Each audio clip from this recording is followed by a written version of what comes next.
რომ უნდა გავიწმინდოთ ნაწლავები. ვიდეო მეოთხე.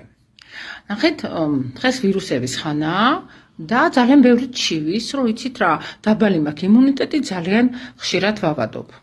რომელ ასაკშიც არ უნდა იყოს ეს.